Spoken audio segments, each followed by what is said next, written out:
More often than not, in the NFL draft process, we see all of the top name players, the Fernando Mendozas, the Odell Beckham Juniors, the Trevor Lawrences, and the Joe Burrows get all of the recognition, all of the hype leading up into the draft.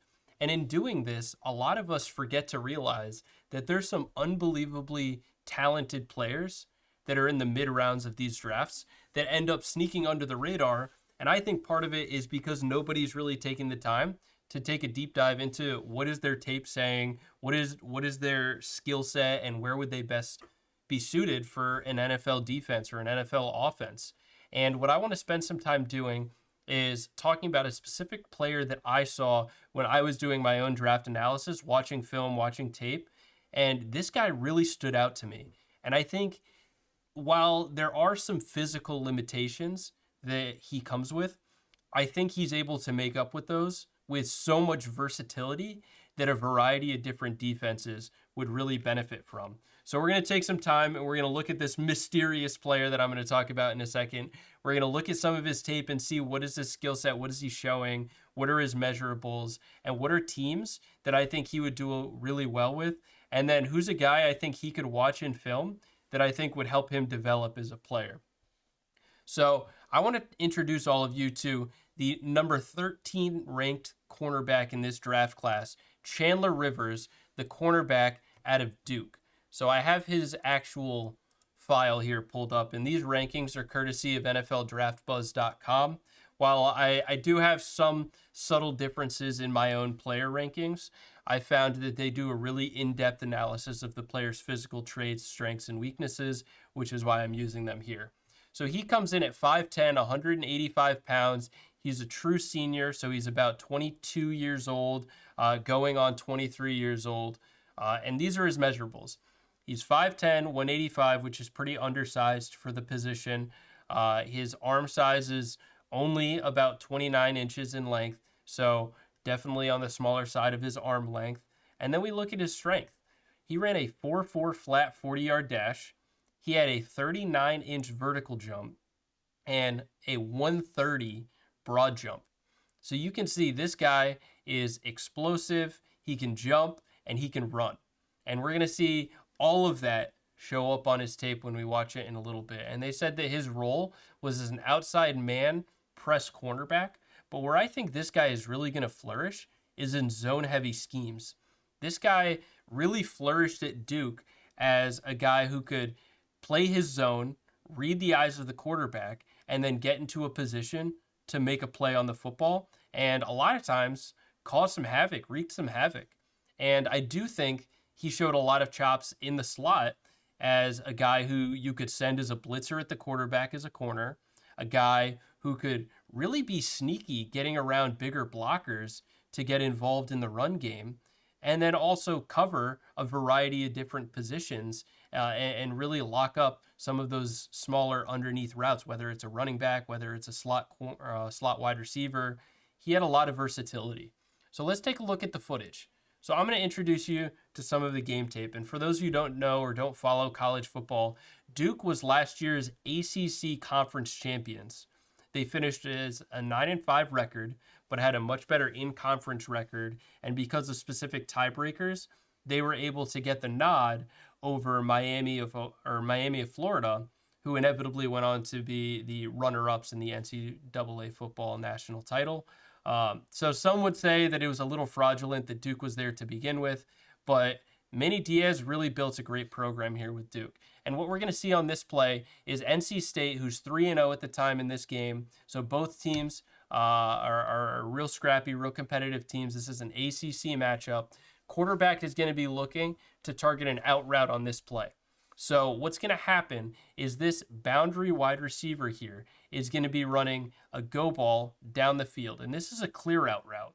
The intention of this clear out route is to create space behind it so that way this wide receiver right here who's moving down the field, he hasn't broke his route yet, is going to be able to break towards the sideline, and this quarterback's going to get a nice window, a nice pocket where he can hit that wide receiver for a first down and move the sticks. So Chandler Rivers is this guy right here at the top of the screen. He's covering the boundary right here. So in this situation, the quarterback has already decided. He sees that these two corners took a step up to guard the flat, to guard the receiver right here. And this linebacker, who's trying to keep up with this wide receiver right here, is now in a position where he's going to try and recover towards this, but there's way too much separation. This is the right decision as the quarterback. This is the choice that you want to make at this time in the play. But what Chandler Rivers is going to do is he's reading the eyes of the quarterback, and he's realizing that based off of the body language in his eyes, he's not going to try and take this deep shot to the wide receiver. And in fact, he's going to try and hit this right behind him. So you're going to see right when the ball is thrown, he's going to stop on a dime. He's going to end up falling over, actually. So currently, ball's in the air. It's arriving at this wide receiver. This is looking bad right now, right? This wide receiver is going to be able to catch it in stride and then be able to keep moving up the sideline because now Rivers isn't able to tackle him. But that's not the case. Rivers is able to recover from that. He's able to dive again into this receiver to create a breakup, which bloops the ball in the air. And now his teammate is able to make an interception. And this ended up being a turnover for Duke, ball going the other way. So this is all his ability to have the awareness to read the quarterback's eyes and his body language, and then put himself in a position to make a play on the ball and create a positive gain for the defense. What an awesome play by Chandler Rivers. So we're going to go, we got more highlights here. Yep. Okay. So this next play, this is all about situational awareness. So what's going to happen here, and we can't see really on this video what's happening underneath. I can speculate what I think is happening, but at the down and distance, this is 3rd and 6. It's the second quarter of the game with 1:02 left, and they're just on the other side of the 30. So they're marching their way down to the end zone, trying to get some more points and to go up by 10 before the halftime break, which would really put Duke in a difficult position. So the objective here is they're going to create some space so that way if anything happens in front of them, they can make a play on it and keep them behind that first down marker and force a 4th down where they'll either bring out the special teams field goal unit or they'll end up punting. But that's the objective here. So what I imagine happens down here is actually the same play that led to an interception in the Seattle Seahawks Patriots Super Bowl, where I believe it's a rub route where one player runs back over towards the sideline and carries his defender into the incoming slant route. So we see this develop. They send a slot cornerback to create pressure, and then he follows the direction of the blitz, which is the right decision, and he hits his wide receiver who's running an underneath slant route. So there is some separation here, but I'm guessing this route right here was intentionally ran into Chandler Rivers to mess up his ability to cover and create separation. It's something that happens a lot in NFL offenses and in college football offenses now too.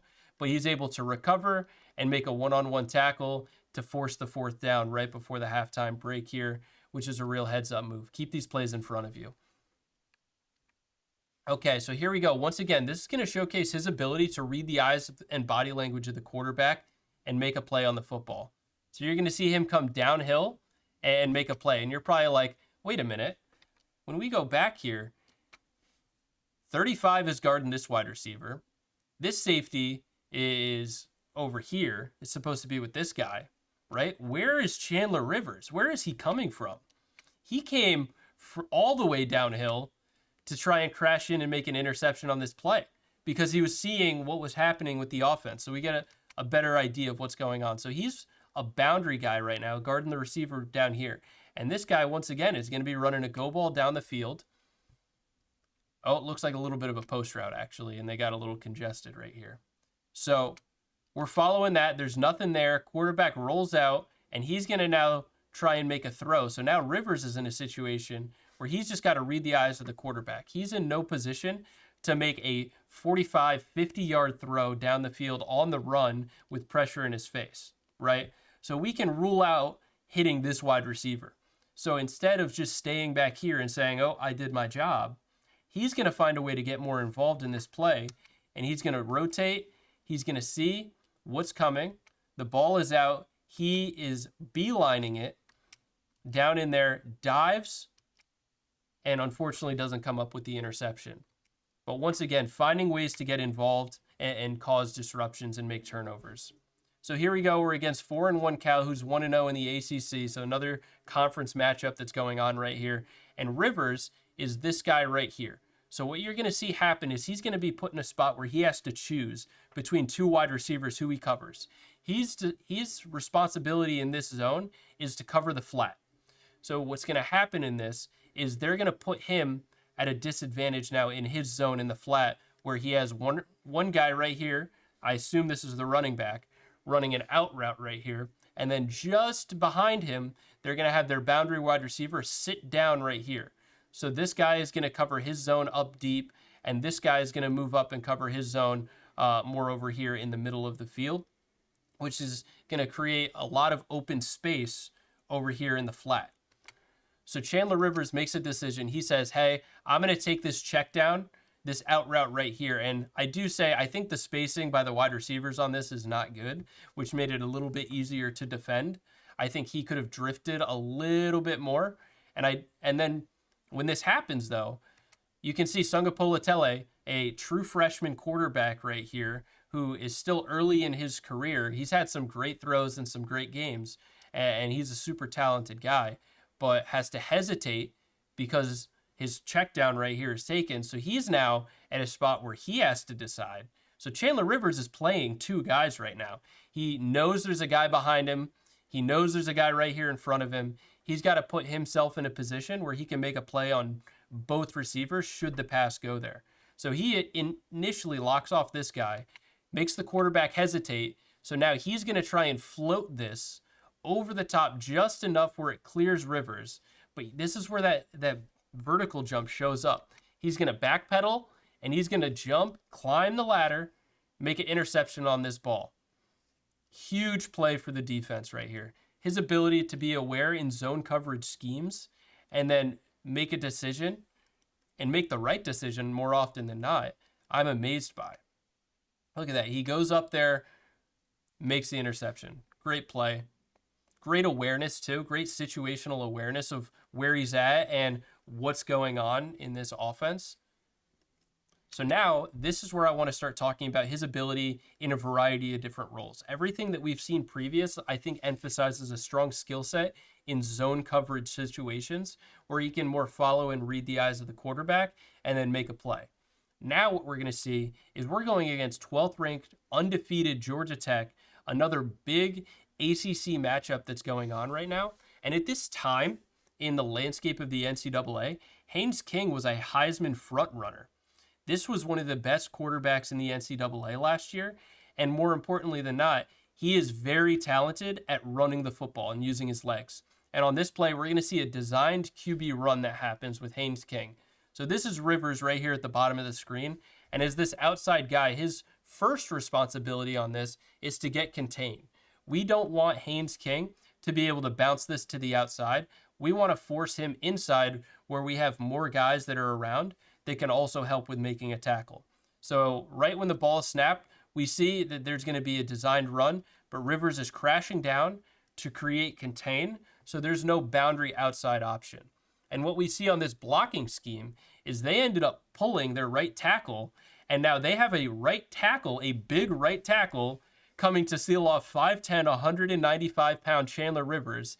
And then you've got two lead blockers, one of them being a tight end and one of them being a running back, to match up against these other two defenders, which creates a huge opening. This is a great play call and a great play design by Georgia Tech to set up Haynes King for a great gain. But despite that 5'10", 195-pound frame, what we're going to see Rivers do is he tack slides around it, makes the offensive tackle fall onto his knees, and then is able to jump again and go and make a sweeping ankle tackle here on Haynes King. And it's not ideal, but he's able to get contained to force him inside, then use his smaller frame to kind of dance around that bigger offensive tackle and make a huge play in the run game to stop Haynes King, a Heisman front runner at the time, and prevent this from being a much larger gain. So then we're still in this Georgia Tech game now. So what we're going to see on this is going to be a designated screen pass. Haynes King is going to snap the ball, and hit this wide receiver right over here. So you see, I can't tell. I'm assuming this is a tight end or a bigger wide receiver, but I'm 100% guessing tight end on this. They have him lined up directly in front of the wide receiver right now. And what's going to happen, this is Rivers. They're going to hit the wide receiver. He's going to match up against Rivers. So it's Rivers versus a tight end in a blocking situation. Snaps the ball, hits the wide receiver. So I'm going to go back just a little bit so you can really see what's developing on this. Snaps it. So right there. So tight end has matched up one-on-one with Chandler Rivers. This is a 6-foot guy, probably at least 230, who's now matched up on 5'10", 195-pound Chandler Rivers. And what he's able to do on this is shed that tackle, rip through the tackle on the tight end despite the size difference, and then get in there and be the initial contact on this wide receiver to prevent it from being any type of significant gain. What a play. And we're not done there. So on this one now, this is Rivers. They're going to be sending him on a blitz. They're going to be sending him after Haynes King.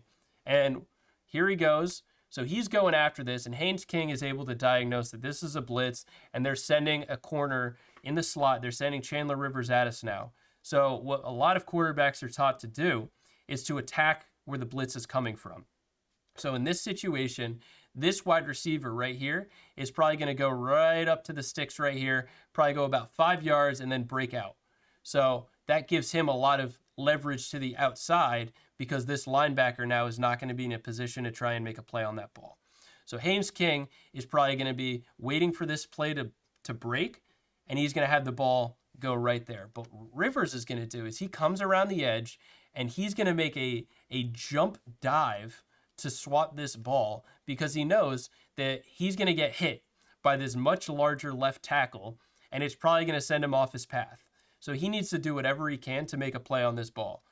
So he makes a diving tackle, gets hit right there in the back as he's diving for it, and is able to swat the ball and prevent this from being any gain. And this is right there leading up to halftime. If they make that play, they're driving, they're moving down the field trying to get another 3 points to take the lead right before the halftime break. This was a crucial play by Rivers in a crucial game against very talented opponents in 12th ranked Georgia Tech. But now we've talked about zone coverage. We talked about run game. We've talked about in the slot. We've talked about getting after the quarterback. I want to give you a rep here of man-on-man coverage right now. So in man-to-man coverage, it's not as much about reading the quarterback as much as it is reading your guy. What is the body language of the guy I'm defending doing? And how can I have active hands to really make a play on this ball? So over here, we have a 0 versus 0 matchup. So Cade Klubnik, a guy who everyone was expecting to be one of the top quarterbacks in this draft class, is the guy right here. And he sees that his wide receiver has kind of got a step going towards the sideline here over a smaller cornerback. So he's going to try and bloop this over the top, which gives his wide receiver an opportunity to elevate and make a play on this football and try and get a contested catch moving forward with the team. And this is a fourth quarter situation. It's 1st and 32, which is crazy, but 30 seconds in the game, and it's a 1-point game. So there's a lot at stake here in this game. So Cade Klubnik, he floats it nice and high for his receiver, and what you can see Rivers is doing is he's really following the eyes and the body language of the receiver he's going against right here. And you can see right when those hands go up, that's when Rivers is punching, getting those active hands in there to cause a disruption, and we get a better angle of it here. And I will say, I think both of them were getting a little handsy with each other. There was a little bit of a push off by the wide receiver earlier, and then I think Rivers was slightly early on his hands right here, but he gets him right there in the middle of the hands of the wide receiver to be able to prevent that breakup. And then this is just another good rep of just him in zone coverage. He's reading the eyes of the quarterback and then moves to make a play on the field. So that's Rivers. Very versatile skill set. I think for the most part, he would translate better to teams that run a lot of zone coverage schemes. I think we've seen his ability to have a high defensive IQ, high awareness of what's going on around him, and a strong ability to find ways to get involved in the play, to get involved in what's happening, and help his defense in doing what they need to do. So when I look at teams in the NFL that would be a good fit, I go to the Carolina Panthers. This is a team that ran 82% of zone coverage. Out of all of their defensive plays, 82% of them were out of the zone coverage. So when we look at their depth chart, they've, of course, got J.C. Horn, who's their premier CB1, who I think is an unbelievable talent. And then we've got Mike Jackson on the other side of 30, who's been battling inconsistent play. And then Chow Smith-Wade, who I don't think really moves the needle for that defense. He's actually got similar measurables to Chandler Rivers anyways, but I think Rivers is younger and much better of an athlete. And then on top of all of that, because of Rivers' ability as a zone coverage guy, I think you can also run him backline as your center fielder, your free safety, to back up either a Nick Scott or a Trayvon Merrick as another guy who can read the eyes of the quarterback and make a play. So when I look at even man coverage teams, I look at like the Detroit Lions, who run a lot of man-to-man coverage. They ran a lot of cover one, which is the one high center field safety, which for them was Kirby Joseph, who ended up leading the NFL in interceptions one year. I think it was 2 years ago, when he was able to just be kind of that roamer who reads the eyes of the quarterback, reads the play, looks at how it's developed, and then has the IQ to get involved and make a play and cause a disruption. So when I look at what the Panthers are looking to do, the schemes that they have in place, and the skill sets that Rivers has, I see him as an amazing fit as a guy who can be an immediate impact player for the Carolina Panthers, a team that is competing to win that division and be a playoff team. I believe they were a playoff team last year, as a matter of fact. I think they actually were the division champs. So I'm a huge fan of what he brings. And if I were to give him advice, if this is the moment where I'm talking to Chandler Rivers now, then one, I would give him props for the player that he is today. But two, I would say I think he could watch a lot of Denzel Ward film. And I imagine he probably has, as a guy at Duke who is probably a fan of the game. Denzel Ward is a guy, he's about 5'11", 195 coming into the draft, who is also viewed as an undersized corner, similar measurables to Chandler Rivers. But where they differ is Denzel Ward flourishes in man-to-man situations. And we're going to see especially those active hands show up. So here we go, 21 on a quarterback is ridiculous. Quarterback's going to immediately snap the ball and look to hit his boundary wide receiver who's matched up on Ward here to try and get a first down. He floats it and really gives the wide receiver an opportunity. And you can see he elevates trying to get up there, and Ward just gets tangled up in the middle of it, gets his hands up there, and just has active hands and is constantly fighting throughout the duration of this catch. So if he stopped, there's a high chance he one-handed grabs this. But look at that. Even as they're falling to the ground, he's using both of his hands to really fight out and push that ball out, which forces an incompletion. On this one, once again, he's not watching the quarterback whatsoever. So I'm just going to go back just a little bit. We're going to see this again, the start of this break. So they're lined up here at the bottom of the screen in press coverage. And the entire time, he's not following the eyes of the quarterback. He's entirely watching his assignment, his wide receiver, and trying to read his body language and what he's trying to do. And right when he sees that the wide receiver's eyes drift towards that quarterback and he starts to stop on a dime, they're trying to hit a quick back shoulder on Denzel Ward here without him realizing it.